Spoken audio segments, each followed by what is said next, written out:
1, 2, 3, 4.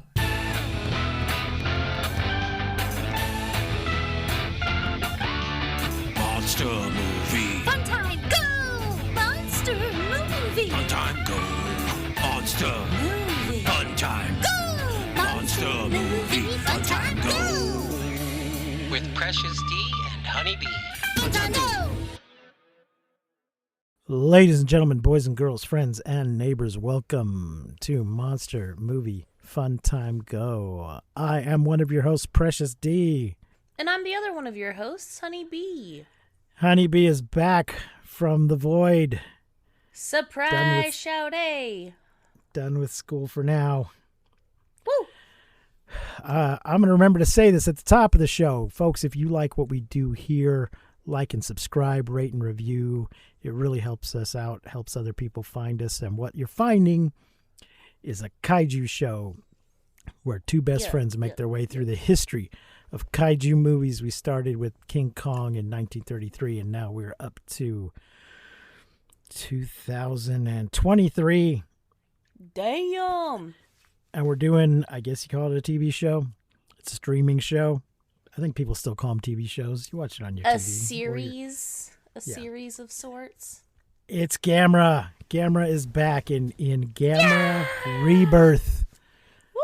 From Netflix. Hell yeah, brother. Six episodes in color. I believe it's in English and Japanese, right? There was a option. You have some options. So, I'm going to go over the voice cast here. Oof, it's a little long. So the first name will be the Japanese and the second is the English. Hiroki Bokowada is Hisako Kanemoto and Ryan Bartley. Satoru Joe Matsuoka is Yoshitsuga Matsuoka and Robbie Damon. Junichi Ichihara is Aki Toyosaki and Abby Trott. Douglas Ken Osborne Brody is Subaru Kimura and Sean Chiplock. James Joshua Tazaki is Mamoru Miyano and Kaiji Tang. Folks, we are on a time crunch today, so I will not be editing that cough out.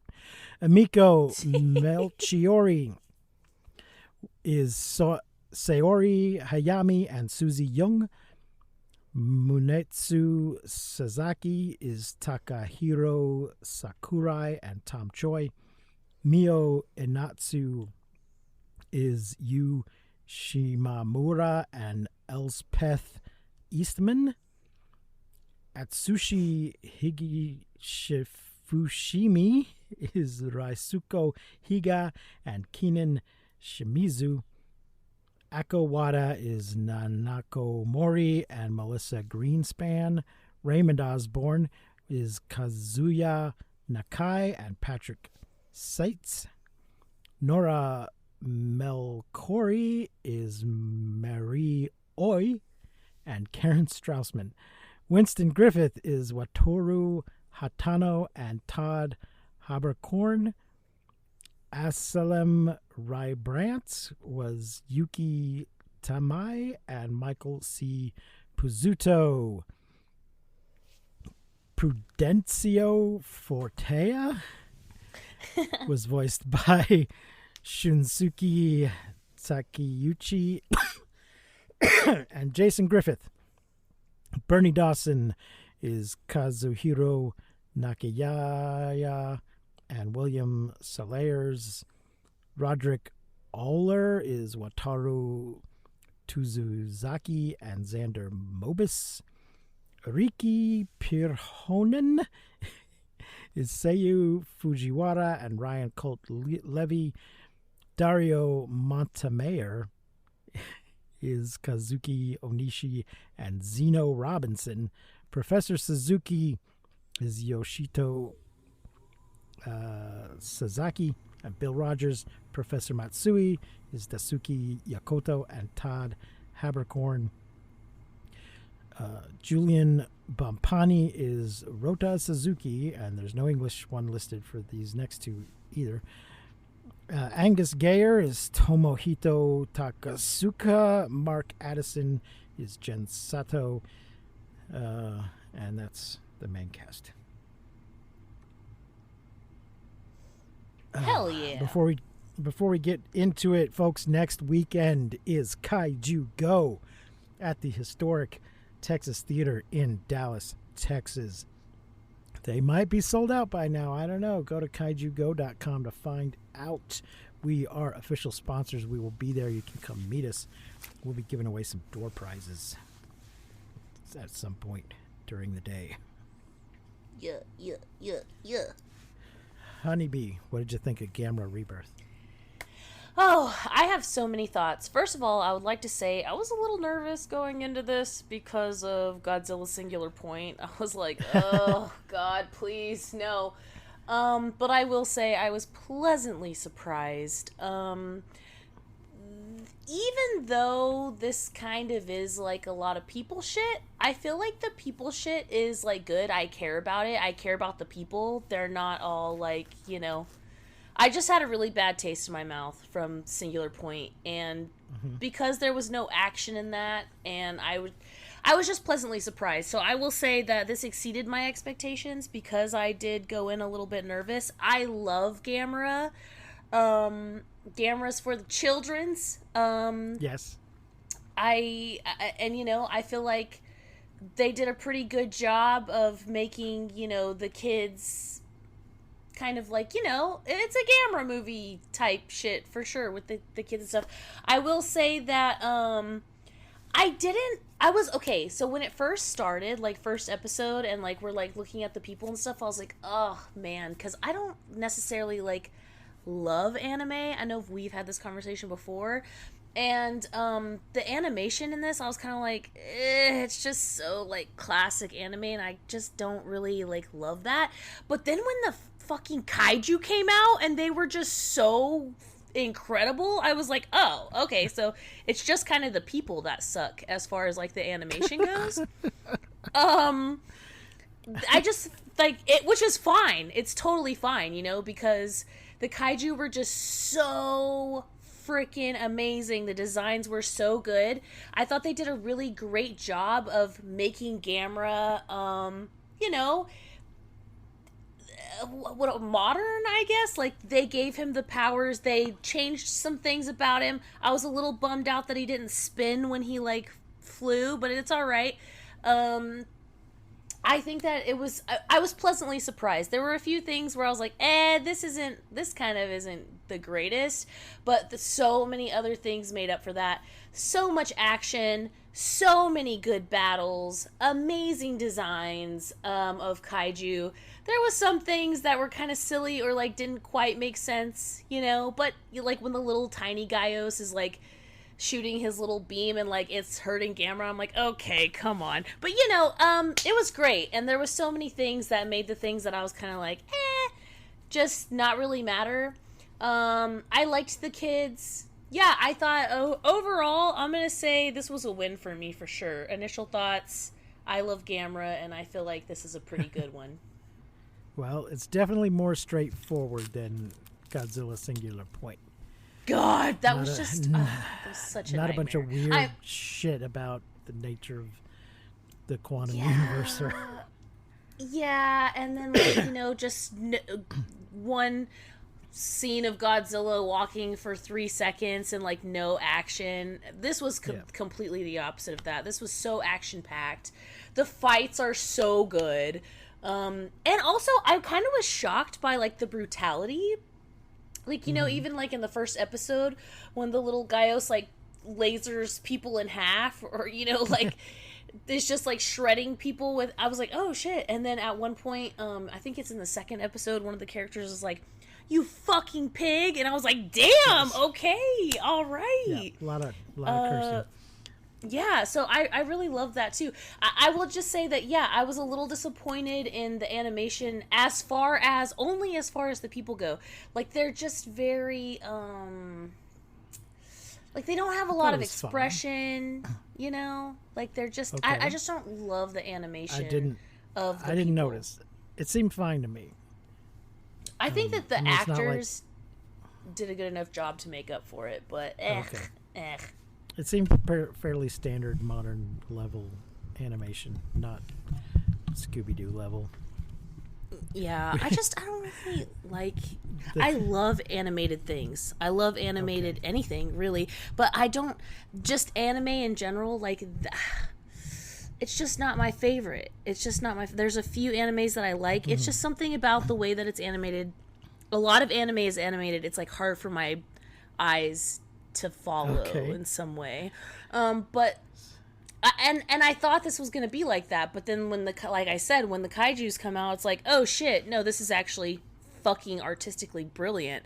It's actually really good. I don't know why the people just are like little like peach faces with just like eyeballs and a mouth, and they just don't really have a lot of expression, and that kind of bugged me a little bit. But I think again the actors did a great job, and you care about even the people that suck, like even the little asshole kid, like you eventually love, you know. And so I thought even they did a good enough job. I was just, in comparison, it was strange to me that the people were just like, I don't know, little expressionless people, and then the kaiju were just so phenomenal. It was just an odd contrast, but I kind of thought maybe they did it on purpose. Maybe I don't know, they want the kaiju to look incredible. Right. They succeeded. Gamera is so, his pupils, I love when his pupils would dilate. Super cool. Loved his fireballs. I love in the battle sequences that there's music, and he's shooting his fireballs to the music, just pop pop pop. It was pretty cool. Yeah, I mean, I thought it was definitely better than the Godzilla thing, for sure. Better than Singular Point, absolutely. It restored my faith in Netflix's anime. The original Star Trek animated series came up in conversation the other day, and my brother, who's been filling in for you, was maintaining that it was not a kid's cartoon because it had a lot of the same writers as the TV show and a lot of big science fiction writers working on it. And I was maintaining that it was a kid's show because it certainly had a budget of a kid's show, because the animation on it is so bad. Worse than Scooby-Doo level. Just using the same, whenever anybody's talking, it's this, and it's just like a shot of their head talking. It's the same shot. Every single time it's the same shot. Maybe the mouth might be moving slightly differently depending on what they're saying, but it's the same headshot every single time they're talking. Things like that. It's not good. Well, I have so did you get through the whole show? I did. Oh, Okay. something else. I'm so sorry. One more thing I'd like to say. I love that we got to see some classics. I love what they did with all of the kaiju, as far as we got to every kaiju that that were battling. It's it was just oh fuck yeah, I really loved that too. I feel like they did a great job of just giving us some real good Gamera Easter eggs. You know what I mean? Okay, I told you I told you partway through watching it that I had a theory about Junichi. Did you guess what my theory was? I didn't guess what your I didn't guess what your theory was, but I remember is this when you text me and I was like, should we save it for the show? And you're like, fine. Spoilers, folks. My theory was that Junichi was a girl. Oh, which I kind turned of out had to that be thought correct. too. Yeah. So, well, there's summaries for each of the episodes on Wikipedia. We'll just go over the first sick. episode. So, yeah, there's this group of kids. Wait. hanging Let's go out. over the first and then some things from the last, Okay. if you don't mind. All right. So, spoilers, folks. Thank you, Wikipedia. Opening in medias res, 11-year-old Baco records a voice message to his friend Joe on a beach, recalling a promise about their last summer together. Earlier that summer in Tokyo, Baco, Joe, and their friend Junichi planned to buy a communications radio when Baco rescues an odd turtle stuck in the pond at their treehouse.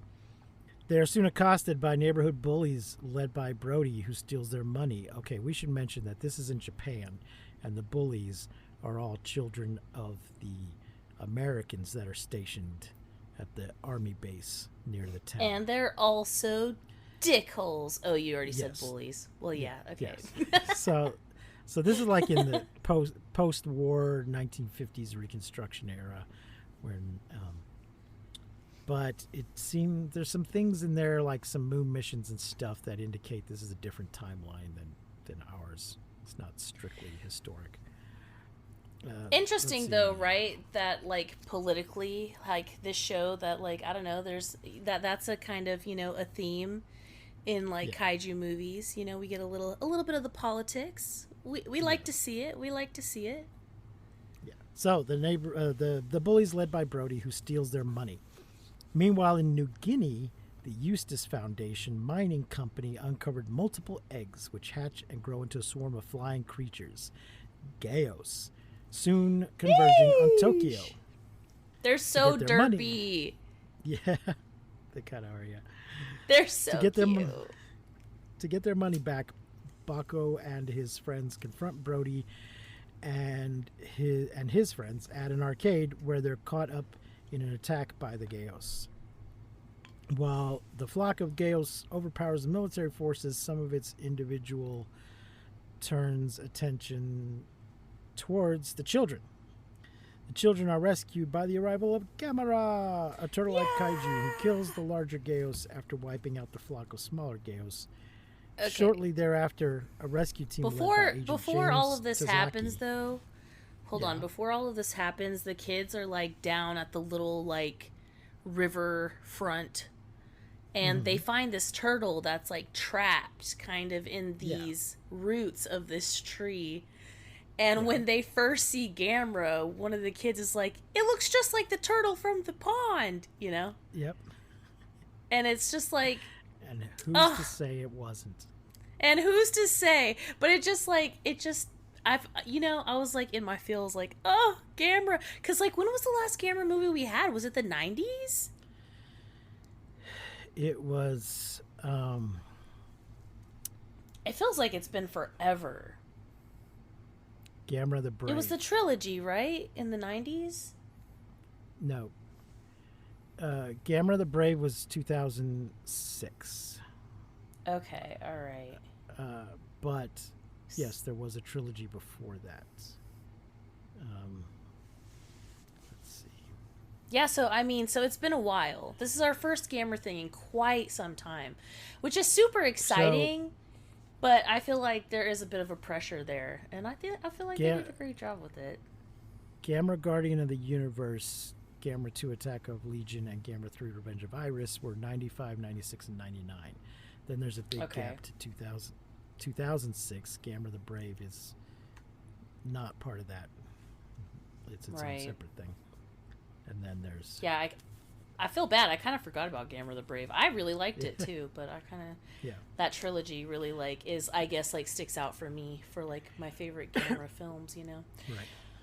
I also think because Gamera, I think especially in the 90s, like when we're watching the movies, in the 90s, it's like at that point, Gamera and Godzilla are kind of like, I'd say on the same, maybe not on the same level. I don't think Gamera would ever like be as powerful, but I feel like the way they had to beef Gamera up in this to kind of be on that level. It's 2023. We've had so many like Godzilla movies and big kaiju movies, so they really had to beef him up, and I think they nailed it, man. They did a great job. Yeah.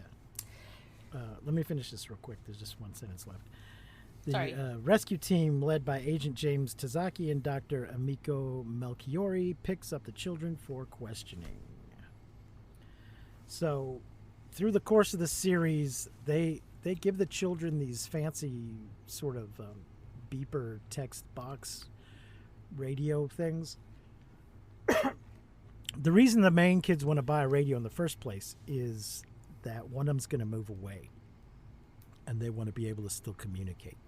So I guess it's a shortwave radio, because this is a period where long distance costs a lot of money. Yeah. And so your other option is to buy a shortwave radio, a ham radio. But now they'll be able to potentially use these devices to communicate with. And also, when the shit hits the fan, the bully gets hurt, and they rescue him while all his friends run away. And so he's with them when they get picked up by the agents, and kind of ends up becoming their friend. Although he has, one of them is still more resentful. Boku still doesn't like him very much. And let's talk about that really awkward moment he has with his dad, and I think it's the second episode. Yeah, his father's the general at the base. Yeah, and he's like, there's just all this shit going down, and he's just like, I always wanted you to approve of me, Dad, and blah, blah, blah, blah. And he ends up being right and kind of saves the day, and then his dad walks up, and you think it's going to be this, thanks, good job, son. His dad just smacks the piss out of him. Yeah. It's like, are you done playing soldier? I was like, oh my God, okay, not what I was expecting. All right, so, but we do see why he's a bully. Exactly. Yeah. So, no. For sure. Doesn't come out of nowhere. At least most of the time, it doesn't come out of nowhere. So. Yeah. Yeah. But we end up liking the bully. Ends up being an all right kid. And then for some reason, I guess just because Philo, these kids end up somehow they think the kids are connected to the kaiju, or the kaiju are after the kids. Yeah. So they end up running around all over the place with these fucking government agents. Yeah, it's the biggest Philo of all time because they are kids. But the something about it's in the beginning, one of the agents says that the kaiju is attracted to the kids for some reason. At first I think they think that they eat the kids. I don't know, but he tells the kids they're after you. They were fighting to I think at first their theory is to eat them, but they obviously find out that that's not true. Right. So there's a lot of shit and a lot of monsters, and along the way we find out that Junichi is a girl. Her friends knew this, but the bully didn't, and seems surprised, and then is very awkward about it, but then it doesn't go anywhere, which was a little disappointing. There seemed to be it wasn't really clear if he thought maybe he liked her because she was a girl, or he was just awkward just because she was a girl, or just didn't know how to deal with her now. Or he was like, oh man, I thought you were a dude. Now you're a girl. Gross. Well, maybe he's all confused, I was attracted to you, and that confused me, but now that you're a girl, it's okay. It doesn't go in any of those directions. He just kind of acts weird for a moment, but he could just treat her the same way he had been. But what are you going to do? But yeah, that doesn't end up going anywhere or meaning anything, so I'm not quite sure why it was there. I didn't really think it needed to go anywhere. I think it was just he was like, oh god. Yeah. Don't know if there were plans for a second season or not. There 100% were plans for a second season, but I just don't think there's certainly kind of a cliffhanger. So along the way, Joe seems to get killed, but then and do they leave the radio in the treehouse? I think so. I think is it Joe that gets killed or Baco that gets killed? Joe seems to be killed, and they resolve things with Gamera. The lady agent turns out to be up to shit. She was going to use the kids in some way, experiment on them or some shit. The other agent, who's a very reluctant agent, ends up helping them. He was going to just quit and go home. He ends up helping them. But there's a post-credit thing where after they've all mourned and moved on, the radio that they left behind, not the radio, but the little super communication device that they left behind in the treehouse starts going off, and Joe's he's like, Baco, are you there? Is anybody there? Can you hear me? So I'm not sure where the fuck he was supposed to be exactly and why he couldn't say anything before now. Yeah, but also another reason why you think there's probably going to be a second one is because a new Gamera is hatched at the end. Oh, yeah. So, which kind of, I don't know how turtles work, but before bursting into nothingness, yes. Gamera leaves behind an egg. Yeah. And it hatches into a baby Gams. Yeah. Gamera, does he sacrifice himself or he just gets burned? Oh, they try to take control of him. He try to take control of him with himself. The bad guys try to control him with some kind of brain virus thing, and he sort of burns it out of himself, but this ends up destroying him. Is it a he or is it a she? If there's an egg, I don't know either. But is it Gamera's egg, or is it just from the same? Oh, that's a good. Is it Gamera's sibling? Who knows? How long's the egg been there? I don't know, it seems like a sewer slide mission. Yeah, with the whole they do bursting. They play an instrumental version of the Gamera theme during the closing credits of the final episode. So that was fun. So good. Gamera. So good. Well, Honeybee, what are you gonna rate Gamera Rebirth? Oh man,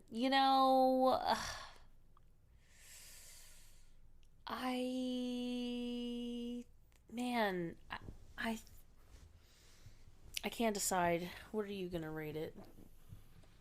4, I guess. Yeah, I'm kind of stuck between because I think it's great. I really like it. I loved it.